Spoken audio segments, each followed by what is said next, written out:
Case dismissed. What a horrible mess, Kay. To see this poor guy lying there cold and the officer saying he's dead. And then to hear them pinning it on me and know that nobody, absolutely nobody, will stand up and say I had nothing to do with it. To be innocent, but without a witness, with no one to support your story. Today, a young man learns an important lesson, but almost too late to have his case dismissed.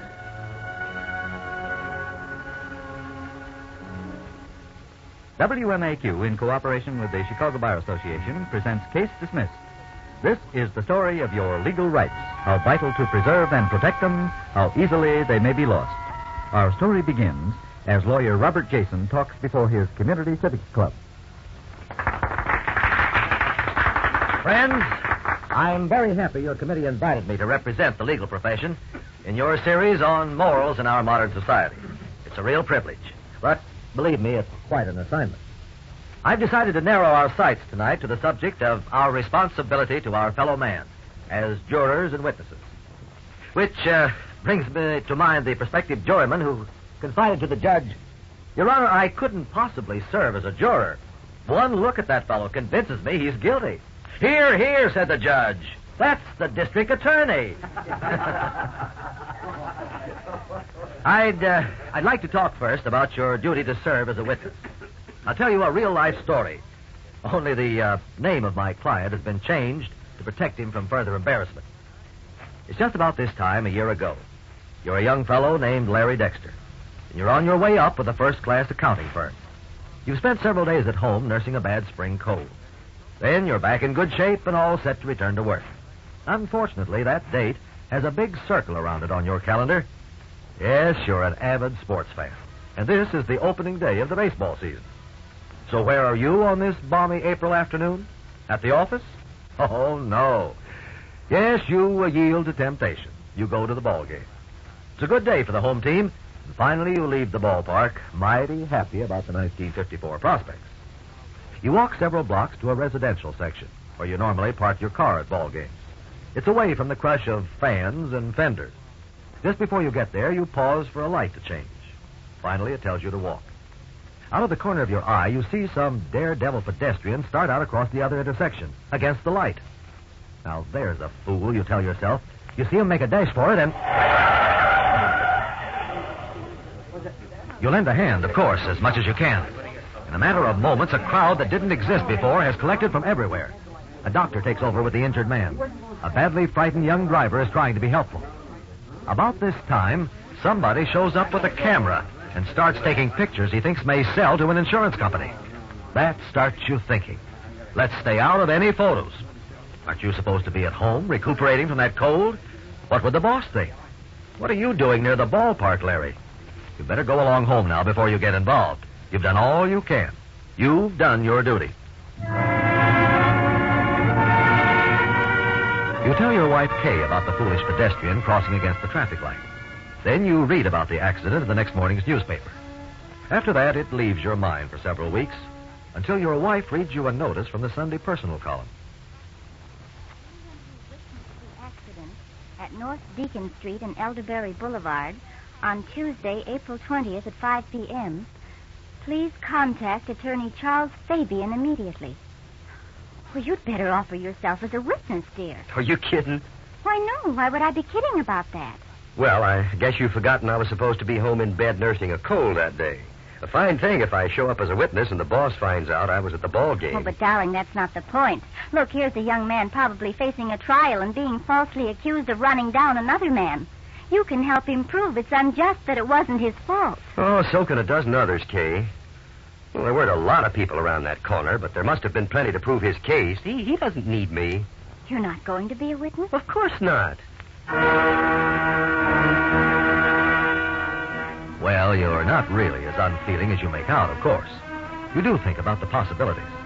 The driver does have a few psychological strikes against him, especially his youth. And were there really enough other witnesses around to prove his case? It startled you when the headlines leaped at you from your neighborhood paper. Sues for $25,000 damages. Wow. How about that, Kay? That car accident? Yeah, that crazy guy's socking the poor kid driver with a big lawsuit. And he brought it all on Well, himself. didn't I tell you, dear? They need you as a witness. Well, I've been thinking about it, Kay. Maybe I was wrong about that traffic light. Now, Larry, you know very well that you came home and told me flatly it was red against the pedestrian before he even started running across the street. Sure. But what happens if one of those smart lawyers gets me all confused? You know how it goes. No, I don't, Larry. Look, if you tell the truth and nothing else but and just keep a cool head, how can they hurt your testimony? Well, look at it this way, honey. Say I could have been wrong. Wouldn't that be just as rough on the victim? And besides, he's the injured party here, and he needs the money. Kid's probably got insurance, so it won't hurt him personally, even if he loses the case. Oh, now you're just making up silly excuses. You can't really believe what you're saying. Well, maybe not, but I can't see myself getting involved either. He'll win that case without me. Don't worry.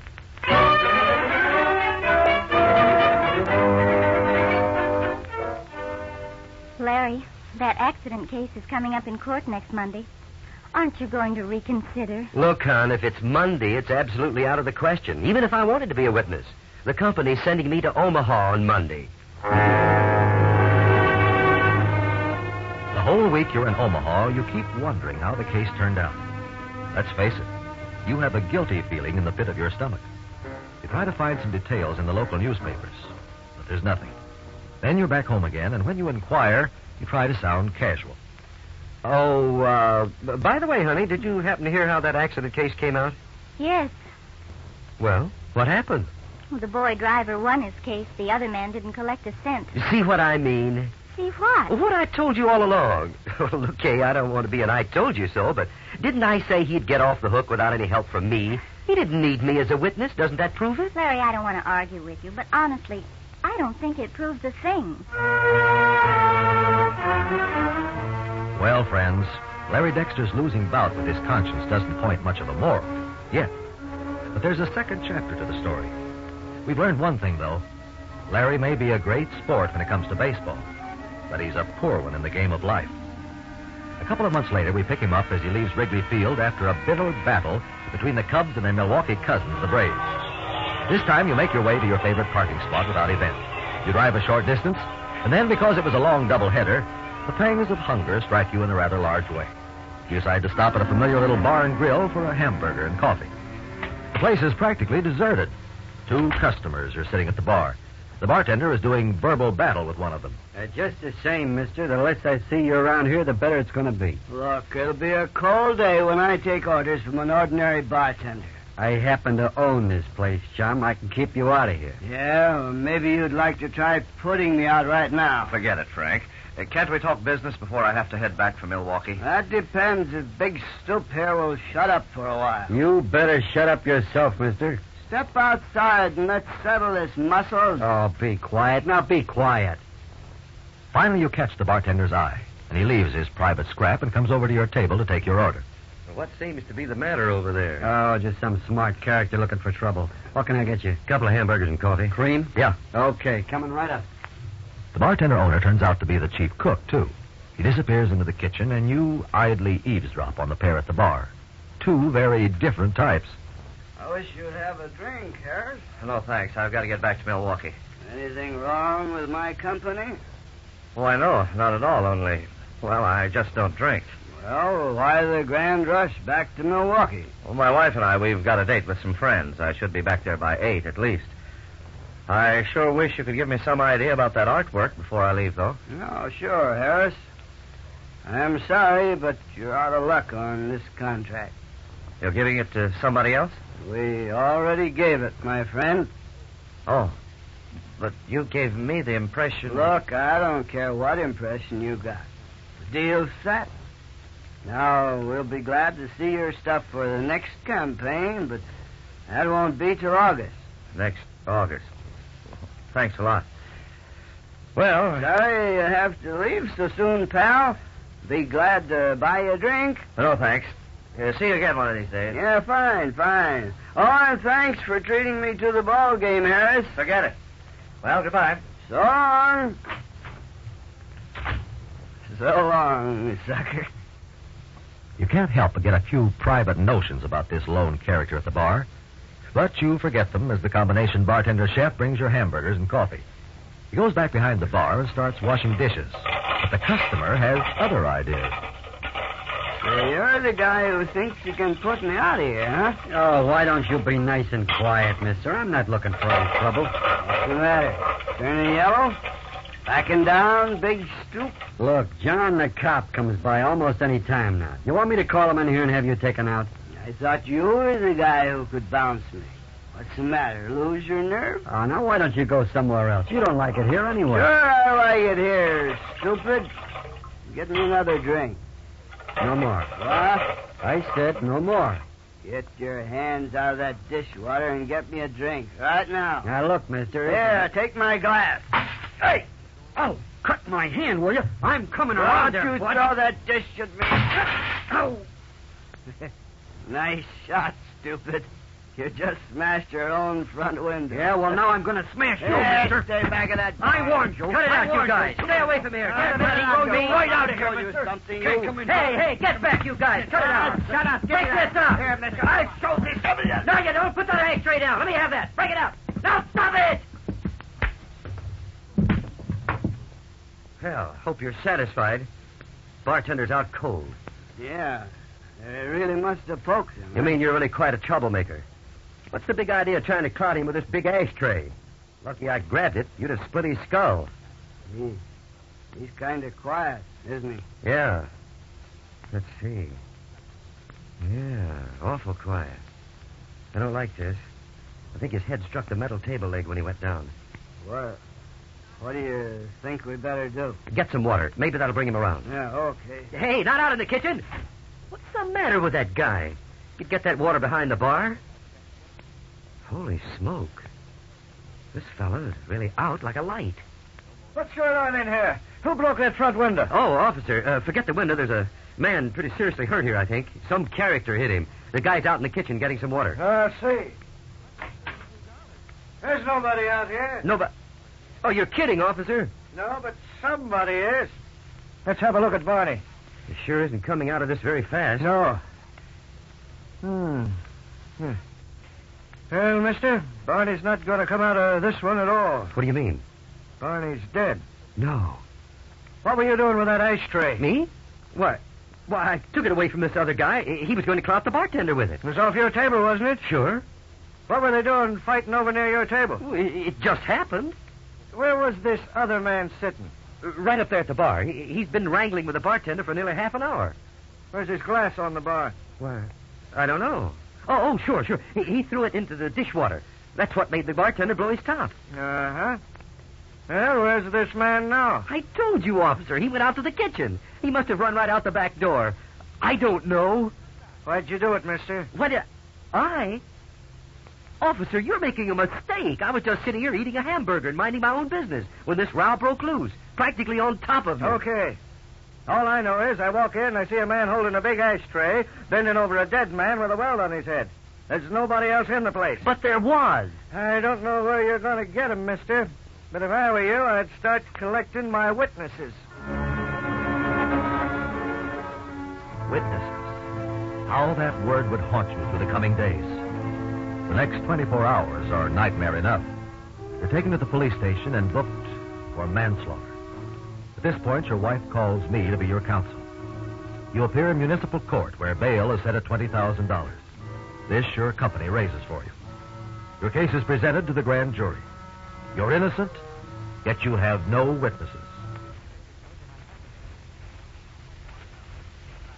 The grand jury brings in an indictment for manslaughter. Next, you're arraigned before the Chief Justice of Criminal Court. The people of the state of Illinois versus Lawrence Dexter. Lawrence Dexter, Yes, sir? in indictment 54-1297, you're charged with the crime of manslaughter. Your Honor, on behalf of Lawrence Dexter, we will waive the reading of the indictment and enter a plea of not guilty to the charge. Court sets the date of the trial of the defendant, Lawrence Dexter, for Thursday, June 18th, 10 o'clock. What a mess. What a horrible mess, Kay. To see this poor guy lying there cold, and the officer saying he's dead, and then to hear them pinning it on me, and know that nobody, absolutely nobody, will stand up and say I had nothing to do with it. Oh, don't torture yourself, darling. Oh, I know how terrible you must feel, but things have happened so fast. Oh, they can't do anything to an innocent man, dear. You'll just have to wait till the truth comes out. But will it? Right now, I couldn't look more guilty if I'd been framed. Unless that man who struck the bartender gives himself up, I think I'm a gone goose. And you know what manslaughter means. Up to 14 years, Kay. Oh, darling, stop it. Stop thinking that. You go home now and get some sleep. Tomorrow morning you have an appointment with our lawyer. I know Mr. Jason can clear you. Larry Dexter's wife, Kay, had more faith in my legal talents than I did right at that moment, I'm afraid. And even after her husband and I went over the whole story that following morning. And that brings us up to right now, Mr. Jason. Well, I won't mislead you, Larry. We face grave difficulties with either one of our possible courses of action. Clearing you or bringing in the guilty man. Well, that last possibility seems pretty remote, considering I never saw the man before yesterday. I don't know his name, and I have no idea where he lives. You're sure the name didn't slip out in the argument? No, sir. Oh, wait a minute. Not in the argument, but when he was talking with this fellow who had taken him to the ball game. Now, let's see. I think I heard the other fellow call him Frank just once. Frank? Yes. And I kind of gathered he was in advertising. The way they talked about buying artwork and campaigns and so forth. An advertising man named Frank. Not very helpful when you stop to figure how many advertising Franks there probably are among Chicago's 3.5 million. No, that's true. Perhaps we're out of luck there. But I am impressed by the possibility of finding an artist named Harris among Milwaukee's 600,000. Sure enough, the witness. He left before the fight, but at least he could vouch for the fact that this other man was present. Yes, and even more important, he could identify this man and establish that he'd been quarreling with the bartender, thereby setting up a background for manslaughter. Well, I'm sure he called this Milwaukee man Harris several times, and I gather this Harris either was an artist or represented an art production studio of some sort. The chances are strong that our unknown Milwaukee man won't realize he's a witness in this criminal case, since he had no knowledge of the fight, and he wouldn't be likely to read about it in his newspaper. Knowing the man who fled as a business contact, he may not wish to testify and be responsible for putting the man in hot water. We could subpoena him, of course, if we find him. But lawyers subpoena reluctant witnesses only as a last resort. Out of anger, they may prove to be antagonistic and do the case more harm than good. But in this case, he's the only witness I've got. Exactly. So we must find him, and if necessary, take the chance of legally forcing him to testify. Of course, the fact that he lives in another state is one more problem. Getting him to testify here in Illinois can be mighty difficult. It sounds as if we have our trouble cut out for us, even if we find him. And that's headache enough in itself, I fear, Larry. May not be too easy tracking down this artistic Mr. Harris within the confines of our large Wisconsin neighbor.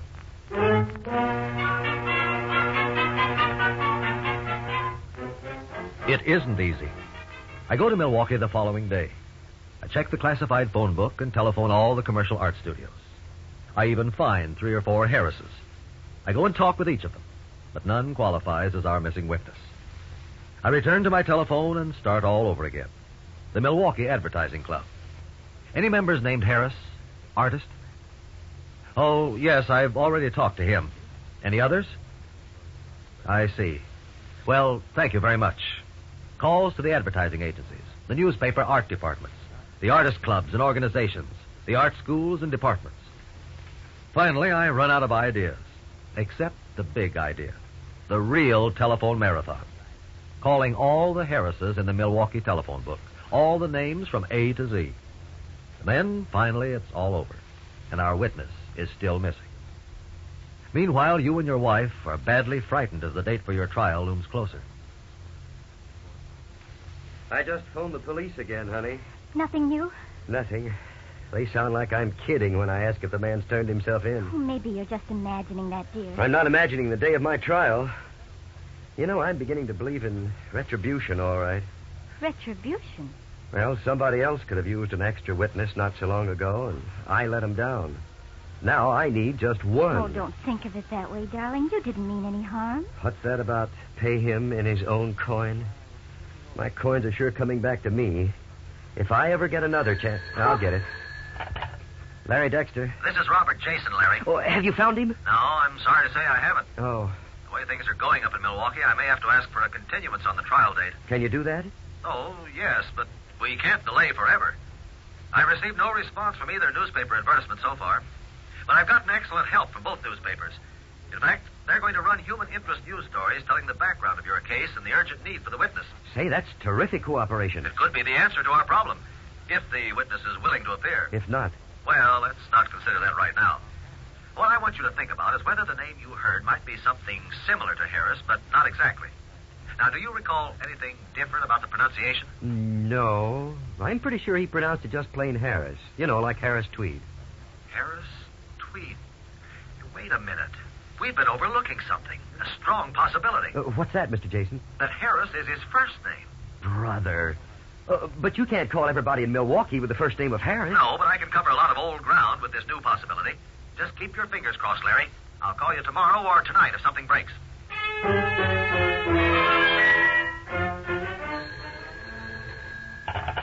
Robert Jason speaking. Mr. Jason, I'm calling from Milwaukee. Yes, sir. Mr. Jason, I read in today's paper about that killing down in Chicago. I want to talk to you about it. I think I can shed some light on the situation. I'll be up there on the next train.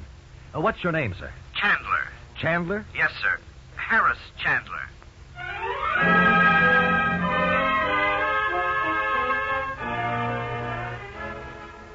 Well, that's the whole story, Mr. Jason. The fellow I was with, the one who was quarreling with the bartender, his name is Frank Hudson. The other man who came in and sat down at the table, well, I can't say what happened after I left, but, well, up until then, this other fellow wasn't causing any trouble at all. He was just sitting there eating a hamburger. Would you be willing to come to Chicago and appear as a witness for my client? Gee, that would probably get me into the newspapers, wouldn't it? Yes, I'm afraid it would, Mr. Chandler. That's too bad. How's it going to look for me? The papers won't mention what I was doing in that tavern. Actually, I was just trying to sell Mr. Hudson some commercial artwork. I don't drink myself. Well, sir, I can't honestly say that it won't cause you some embarrassment, Mr. Chandler. But you can see our side of it. A man's freedom is at stake. That's right. I'm sorry. I guess it's natural to think first of yourself. No one blames you. Of course I'll be a witness. Do you want me to come down to Chicago tonight? And so the scales of justice return to normal balance for you. Because an honest man puts your welfare ahead of his own convenience. Inwardly, it makes you squirm, Larry Dexter. Because you've dodged your own responsibility to a fellow man with so much less personal convenience at stake. Yes, Harris Chandler's testimony brings the arrest of Frank Hudson and his ultimate confession of his part in the bartender's death. Court has been advised that since there has been a confession on the part of another party, the state in the case of Lawrence Dexter has moved to dismiss the indictment. Case dismissed. Oh, you're free, Larry. Yes, thanks to a swell guy named Harris Chandler. And a persevering lawyer named Robert Jason. That's for sure. How does Frank Hudson stand in this picture now, Mr. Jason? In pretty serious circumstances, Larry. He'll soon face trial for manslaughter. Ooh, it makes me shiver to think how easily that might have been yours truly. Oh, don't think about it, dear. Just think how wonderful it is to be completely out of the case. Correction, not completely out, honey. This boy's going to learn to be a witness.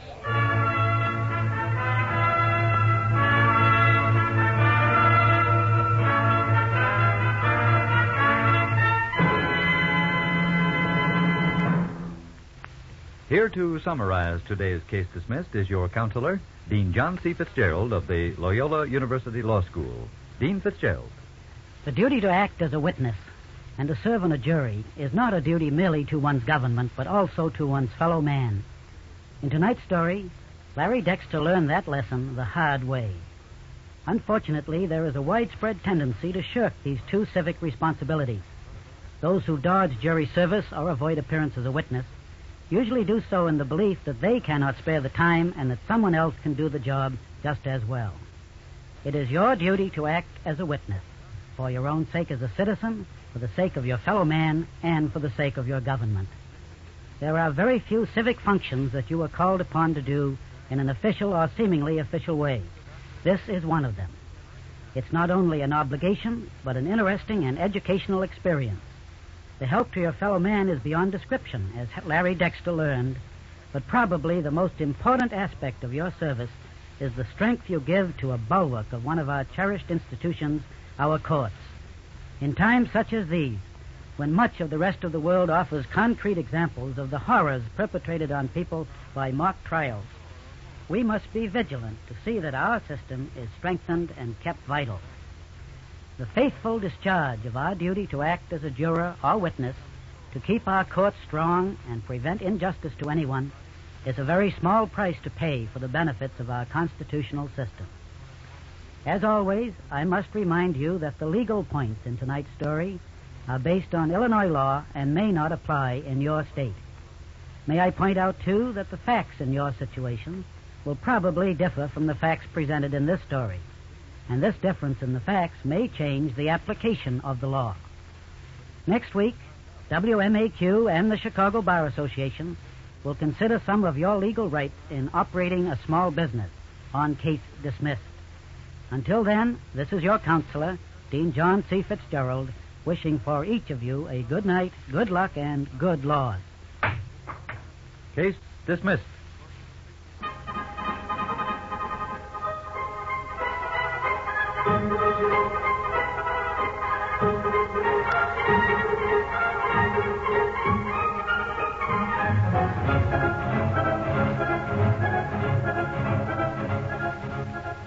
If you are in need of legal counsel and do not have a lawyer, you may get in touch with the Chicago Bar Association.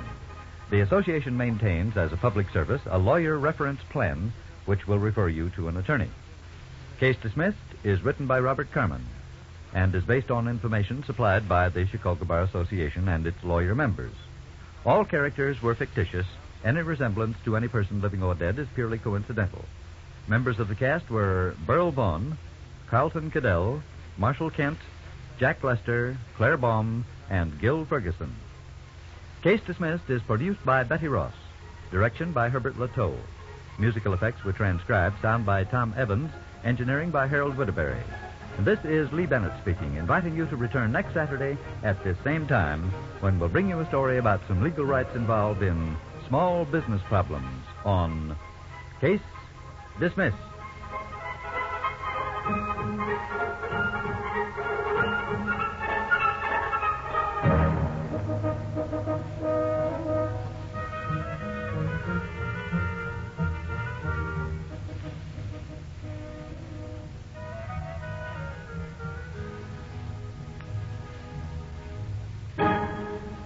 This is the NBC Radio